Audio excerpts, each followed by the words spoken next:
नमस्कार साथियों, संकल्प से सफलता के इस YouTube चैनल पर मैं शिल्पी आप सबका फिर से एक बार स्वागत करती हूँ इस आर्ट एंड कल्चर की सीरीज में, जो ट्यूसडे और सैटरडे शाम को 6 बजे आती है। जब हम इतिहास पढ़ते हैं तो हमें लगता है कि ये इतिहास तो सिर्फ किताबों में बंद होता है लेकिन जब भारत का इतिहास पत्थरों, धातुओं और मूर्तियों के में जो है जीवित रूप में खड़ा है, तो हम देखते हैं कि भारतीय मूर्तिकला केवल पत्थरों को आकार देना नहीं है, बल्कि ये धर्म, दर्शन, सत्ता, समाज, सौंदर्य बोध की अभिव्यक्ति को दर्शाता है। चाहे वह फिर हड़प्पा काल की छोटी सी कांस्य प्रतिमा हो, जिसको अभी हम पढ़ेंगे, चाहे वो अशोक स्तंभ का सिंह शीश हो, या फिर मंदिरों की दीवारों पर उकेरी गई देवी देवताओं की मूर्तियां हो। ये हर मूर्ति अपने समय की राजनीति, आस्था और तकनीक की कहानी कहती है। और आज इस लेक्चर में हम जानेंगे कि भारतीय मूर्ति कला की जो उत्पत्ति है, उसका विकास है, अलग अलग कालों में इसकी क्या विशेषताएं रही है, और ये जो विषय है भारतीय मूर्ति कला का, ये यूपीएससी या अन्य परीक्षाओं में इतना महत्वपूर्ण आखिरकार क्यों है। तो आइए पत्थरों में छिपे भारत के इतिहास को समझते हैं, क्योंकि भारत की सभ्यता सिर्फ लिखी नहीं गई है, उसे तराशा भी गया है। शुरू करते हैं आज के अपने इस लेक्चर को। अभी तक 15 लेक्चर्स आ चुके हैं, जाके आप टेलीग्राम ग्रुप से उसका पीडीएफ और लिंक जो है संकल्प से सफलता के यूट्यूब चैनल पर पड़ा हुआ है।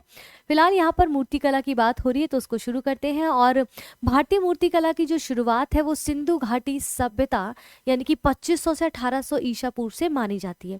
ये हमने स्टार्टिंग के लेक्चर्स में भी समझा था, जब हम वहाँ पर पढ़ रहे थे सिंधु घाटी सभ्यता की वास्तुकला से हमने शुरू किया था।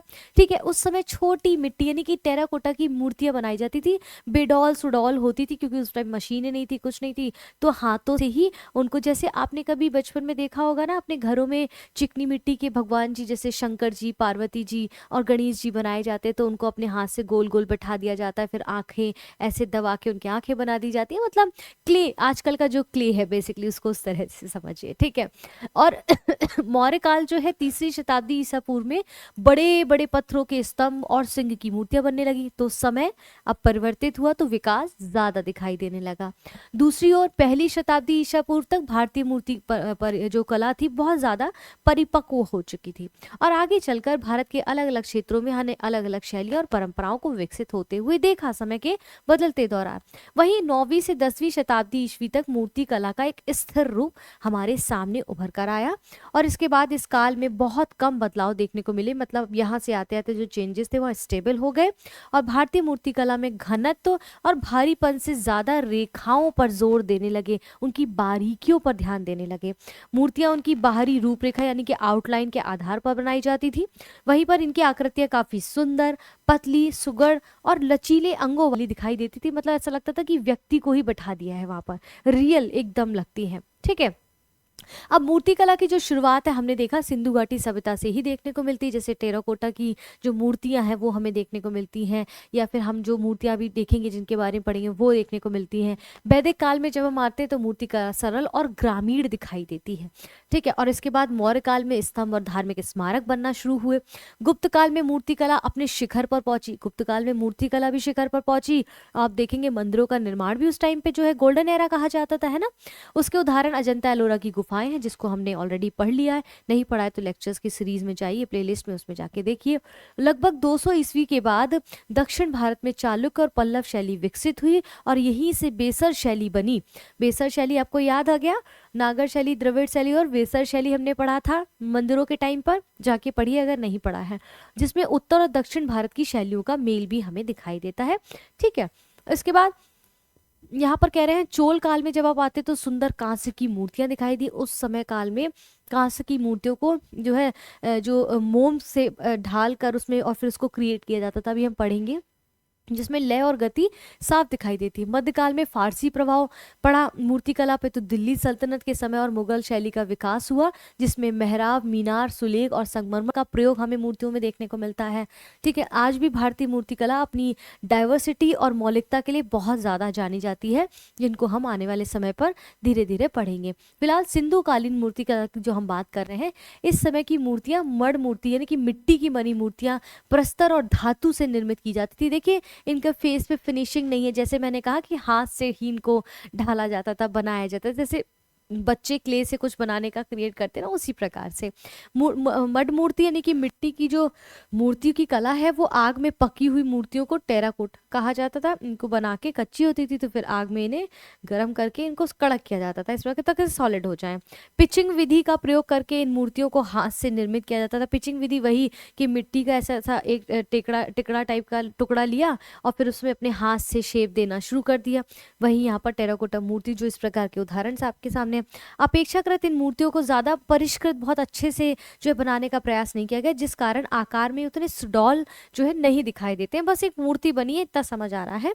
साथ ही कुशलता का अभाव भी दिखाई दे। भाई देखिए, कोई चीज़ का इनिशिएट जब आप लेते हैं, नई नई चीज़ होती है तो उसमें काफ़ी चीज़ों का अभाव होता है, लेकिन समय परिवर्तन होने के साथ साथ उसमें जब जब 10 चीज़ों को आप और सीखते हैं तो उसमें उसको इम्प्लीमेंट करना शुरू करते हैं तो वो और बेहतर हो जाती है। ठीक इसी तरह यहाँ पर मूर्तियाँ हैं। गुजरात और कालीबंगा से मड मूर्ति के अधिकांश साक्ष्य मिले तो याद रखना है। ठीक है, मातृ देवी और पहियों वाले खिलौनों, गाड़ी, पशुओं व पक्षियों या सीटियां इस कला की अंतर्गत सम्मिलित किए जाते हैं। मातृ देवी ये बताता है, सिंधु घाटी सभ्यता में मातृ देवी की जो मूर्ति कहते हैं, मातृ देवी यानी कि धरती को, प्रकृति को जो है माँ के रूप में मानते थे और मातृ सत्तात्मक सत्ता भी वहां पर देखने को मिली है।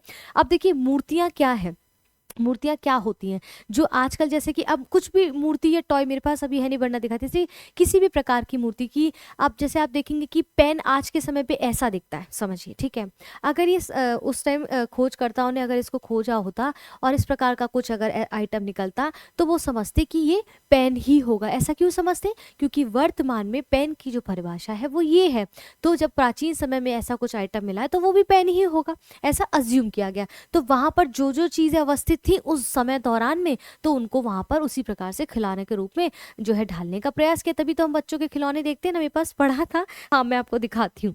अब जैसे कि यहाँ पर मेरे घर भी बच्चे आते रहते हैं, जैसे ये कितना क्यूट सा ऑटो रिक्शा है ये, और मेरे मतलब मेरी सिस्टर का बेटा है उसका है ये। और मुझे याद आ गया कि देखिए अब ये ऑटो रिक्शा क्या कह रहा है। अब मान लीजिए ऐसे कोई ऑटो रिक्शा मिट्टी का बनाया हुआ होता तो उस समय का अगर हमें अभी मिलता तो हम क्यों कहते वो ऑटो रिक्शा, क्योंकि हमें पता है इस टाइम पे ये ऑटो रिक्शा है। अब ये खिलौना बनाया गया ऑटो रिक्शा, क्यों प्रेजेंट टाइम में? क्योंकि हमारे समाज में ये जो है ऑटो रिक्शा देखा जाता है, तो इसको खिलौने के रूप में कन्वर्ट किया गया। यानी कि जिन चीज़ों का हम यूज़ कर रहे हैं उसको खिलौने के रूप में भी बनाया जाता था। तो ये सारी चीज़ें हैं। मिट्टी की मूर्तियों में कुछ दाढ़ी मूछ वाले पुरुषों की भी मूर्तियां मिली गई जिनके बाल घुंघराले हैं, उनको पुजारी भी कहा गया। क्यों कहा गया? क्योंकि आज के समय पे पुजारी का कुछ कुछ स्वरूप वैसा होता है, तो हमने अज्यूम कर लिया उस समय की मूर्ति का जो ये बनावट है वो पुजारी की ही हो सकती है। ठीक है, अब यहाँ पर ये प्रस्तर मूर्तियाँ जो हमने देखा, ये मूर्तियाँ दोनों मुद्राओं यानी कि खड़ी और बैठी दोनों में है। इन्होंने इस तरह से शॉल ओढ़ी हुई है, बाजूबंद लगाया है, बड़े बड़े बाल हैं, वो थोड़ा ज्ञानी टाइप का जो आज का हमारा कॉन्सेप्ट है वैसा दिख रहे हैं। तो थोड़े से ये दाढ़ी वाले पुरुष के पत्थर की बनी एक मूर्ति हमें वहाँ से मिली है, कहते हैं पुजारी की मूर्ति है। ऐसा कैसे पता चला? जब वहाँ की लिपि ही नहीं पढ़ी जा सकी तो हमें कैसे पता चला कि ये पुजारी की है? क्यों? क्योंकि आज के समय पर पुजारियों की जो वेशभूषा है कुछ इस प्रकार से देखने को मिलती, तो हमने अज्यूम किया कि वो भी कुछ पुजारी ही होंगे। ठीक है, जो तिप्तियां टेरीफॉइल पैटर्न वाली शॉल से लिपटी हुई, यहाँ पर ये शॉल ओढ़े हुए हैं, सिर पर सादी जो बनी हुई आप देखेंगे पट्टिका है, दाहिने हाथ पर एक बाजूबंद है। इस मूर्ति की आंखें लंबी और आधी बंद है। जो पत्थर की मूर्तियां हैं वो दो प्रमुख मूर्तियों से एक धड़ की प्रतिमा हमें देखने को मिलती है लाल बलुआ पत्थर से, और दूसरी दाढ़ी युक्त जो आवक्ष प्रतिमा है वो सेल खड़ी से निर्मित देखने को मिलती है। यानी कि इन चीजों का भी इस्तेमाल उस समय पे देखने को मिला है। ठीक है, और ये प्रश्न अभी शायद मेरे ख्याल से 24 में मेंस में भी इस प्रकार से कुछ पूछा गया है, डिस्कस करेंगे प्रश्नों को। प्रस्तर पत्थर से बनी हुई पशु की मूर्तियां भी उस दौरान मिली है, जबकि सेल खड़ी से निर्मित एक मूर्ति पारदर्शी वस्त्र पहनी है, ट्रांसपेरेंट कपड़े पहनी हुई है। चूने पत्थर से निर्मित मूर्तियां भी मिली हुई हैं, और जिसमें शरीर और सींग भेड़ का है तथा सूंड जो है हाथी की, कुछ इस प्रकार से मिसमैच करके बनाने का प्रयास किया। कुछ देखिए इतना पत्थर तराश के उन्होंने बनाया है ना, सिलबटना जैसे देखते ना, कुछ उस तरह का लग रहा है कि एक पत्थर में तराश के उन्होंने बड़ी बड़ी आंखें भी डाल, मतलब देखिए उतना फिनिशिंग नहीं है, बस उसको छीनिए तोड़ा जो भी उनके पास अवेलेबल होगा उससे उन्होंने बनाया होगा। कुछ पत्थर की मूर्तियों के कंधे और गर्दन में छेद मिले हैं, जिससे पता चलता है कि इनके हाथ सिर अलग अलग से जोड़े गए। मतलब कुछ पत्थर की मूर्तियां ऐसे यहाँ पर छेद इत्यादि मिले, लगा कि पहले इसको बनाया गया होगा फिर बाद में सर को जोड़ दिया गया होगा किस प्रकार से बना के, है ना। तो ये सारी चीजें हमें वहाँ के साक्ष्य देखने को मिलते हैं। धातु मूर्ति ये बहुत इंपॉर्टेंट हो जाता है। अब देखेंगे में धातु की मूर्ति उस समय पे हमें मेटल की मूर्ति मिलती है, जो सिंधु सभ्यता के हर स्थलों से धातु की मूर्तियों के साक्ष्य मिले हैं। मतलब यहाँ पर एक तो लेडी के ही मिले, पुरुष के नहीं मिले, तो मातृ देवी को रूप में समझा गया, मातृत्व सत्ता के रूप में भी इनको समझा गया। हड़प्पा के लोग कांस्य की ढलाई में बड़े पैमाने पर यहाँ पर करते थे, यानी कि कांस्य के बारे में उनको जानकारी थी। ठीक है, कांस्य मूर्ति को लुप्त मोम तकनीक यानी कि सायर पर्ड्यू का उपयोग करके बनाया जाता था। क्या होता था कि वो एक मोम की जो है ऐसा ना आकृति लेते थे, आकृति नहीं लेते थे, मिट्टी का बनाते थे। यस, ऐसे मोम की उन्होंने ऐसे समझिए ये मोम की है, ठीक है, मोम की गुड़िया बनाई है, फिर उसके ऊपर उन्होंने मिट्टी चढ़ा दी है, मिट्टी को पूरा डिप करके उसमें कहते हैं ना जैसे चॉकलेट के नॉर्मल कोन आइसक्रीम रहते हैं पूरा चॉकलेट डिप करके, तो उन्होंने चॉकलेट चला दी एक तरीके से मिट्टी को और उसमें छेद कर देते थे। फिर इसके बाद इसको भर देते थे धातु को, तो क्या होता था कि वो शेप ले लेती थी, ये आकृति अपने आप शेप ले लेती थी। फिर इसके बाद मिट्टी हटा देते थे, मूर्ति निकल आती थी कुछ इस प्रकार से, जिसको हम लुप्त मोम टेक्निक कहते हैं, इस प्रकार से बनाई जाती थी। ठीक है, यही चीज़ इस तकनीक के अंदर मोम की प्रतिमा या फिर मूर्ति बनाई जाती थी, जिसे मिट्टी में लपेटकर सूखने के लिए छोड़ दिया जाता था। फिर मिट्टी पूरी तरह से सूख जाती थी, उसे गर्म किया जाता था और एक छिद्र के माध्यम से उसमें मोम को बाहर निकाल लिया जाता था और फिर मिट्टी खोखले सांचे में फिर पिघली हुई धातु को वहाँ पर उसमें डाल दिया जाता था। जब धातु ठंडी होकर ठोस हो जाती थी तो मिट्टी का आवरण हटा दिया जाता था और इसके बाद धातु की आकृति मोम की आकृति के समान हमें यहाँ पर आकृति के रूप में दिखाई देने लगती है। ठीक है, यही चीज़ कही गई है। उत्खनन, जब उत्खनन हुआ, खुदाई हुई, तो पता चला कांस्य मूर्तियों को अधिक संख्या में कई जगह से प्राप्त किया गया है। मोहनजोदाड़ो जब आप जाते हैं, उससे जो प्राप्त नर्तकी की मूर्ति है जिसे कांस्य धातु से निर्मित किया गया है, वहां पर भी ये धातु की मूर्ति मिली है।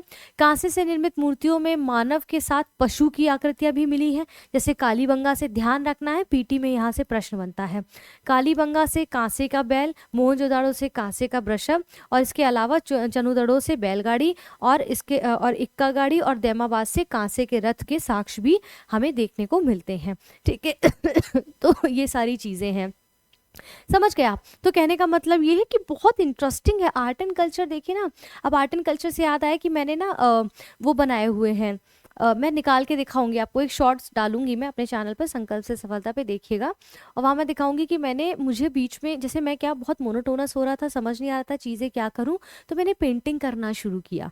और पेंटिंग में ना मैंने मिथिला की जो वो आपकी जो पेंटिंग है बहुत फेमस है, तो मैंने उसको बनाना शुरू किया और बहुत अच्छा लगता है इस प्रकार की क्रिएटिविटी आप करते हैं, क्योंकि कला संस्कृति में हम बहुत गुणी हैं और बहुत रिच कल्चर से हम बिलोंग करते हैं, हम भारतीय, तो उसका भरपूर जो है मज़े लीजिए। और अभी फिलहाल बुक फेयर भी लगा हुआ है भारत मंडपम में, जाके दिल्ली में आप यहाँ पर देखिए जाके, बहुत सारी बुक्स का अलग अलग कई सारी नई बुक्स आई हुई हैं, आपको अच्छा लगेगा। फिलहाल के लिए इस वीडियो को यहाँ समाप्त करते हैं। मंडे, वेडनेसडे और फ्राइडे आपको PYQs मिलते हैं यूपीएससी के प्रीलिम्स के, उसको जाके देखिए। Tuesday, Saturday art and culture शाम को 6 बजे मिलता है और संडे को सुबह 10 बजे आपको वीकली करंट अफेयर्स और शाम को 7 बजे weekly mapping based current affairs मिलता है। निरंतर देखते रहिए। यूपीएससी प्रीलिम्स 2026 को मद्देनजर रखते उसको बनाया जा रहा है, ना केवल यूपीएससी बल्कि स्टेट पीसीएस की तैयारी करें, उसमें भी बहुत मददगार साबित होगा। फिलहाल के लिए इस वीडियो को यहाँ समाप्त करते हैं। अपना ध्यान रखें, अपनों का ध्यान रखें। जय हिंद, जय भारत।